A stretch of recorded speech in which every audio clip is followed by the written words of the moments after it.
In our video for you today on the news, progressive YouTuber Francesca Fiorentini goes after Donald Trump. AOC exposes Clarence Thomas's financial relationship with billionaire Harlan Crow. And UK Member of Parliament Zara Sultana says tackling poverty and taxing the richest should be a priority for the new UK government. Let's get started with progressive YouTuber Francesca Fiorentini going after Donald Trump. I'm not going to say the thing we're all supposed to say right now. You know why? I never want to be employed again.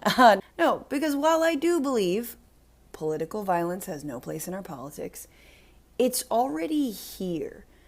Saying that is like saying money has no place in our politics or the Kardashians have no place in our politics. It's a nice thought, but it's a little late. And in large part, thanks to this guy.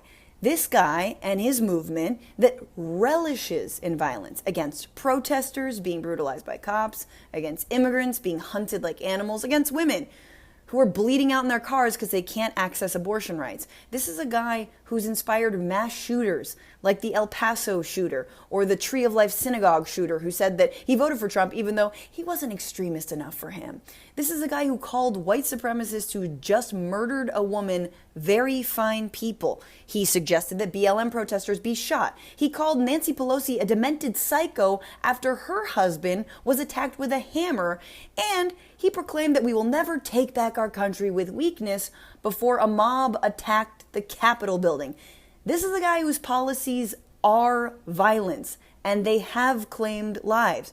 So when a 20-year-old registered Republican with an AR-15, a gun that Democrats have tried so hard to get out of the hands of everyday people, attempts to assassinate him, my first thought isn't, oh my God, it's, yeah, given everything that fits in this busted freak show of a democracy we insist is normal but is everything but.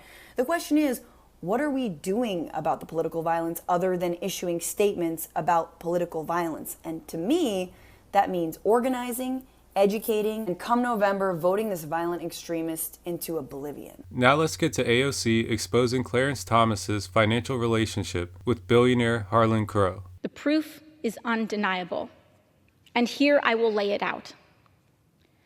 Justice Clarence Thomas, for decades now, has carried on a close, financially entangled personal relationship with real estate billionaire Harlan Crow. It is of material importance to the American people to note that Justice Thomas's relationship to the billionaire only began after Thomas's powerful appointment to our nation's highest court. The cash, goods, and services Justice Thomas received over the years include large loan balance cancellations, tuition payments for family, and vacations in private jets and yachts worth up to $500,000 alone. In total, Justice Thomas appears to have received more than $1.5 million worth in goods, cash equivalents, and services from Mr. Crow. And that is just what we know of. But truthfully, we won't ever really know the total sum of contributions Thomas received from Crow. Justice Thomas not only accepted these contributions while Mr. Crow had business in front of the court, but he accepted them in secret, failing for years and years to report them. Yet Thomas did report smaller gifts during this time, demonstrating a clear understanding of his legal obligation to report. Would a reasonable American question that receiving lavish gifts from Mr. Crow might lead Justice Thomas to have a bias towards his, quote, friend with business before the court? Without a doubt, yes.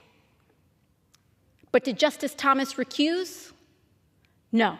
Finally, as for UK Member of Parliament Zara Sultana saying tackling poverty and taxing the richest should be a priority for the new UK government, Zara Sultana said the following: a 1% wealth tax on assets over £10 million would raise £12 billion.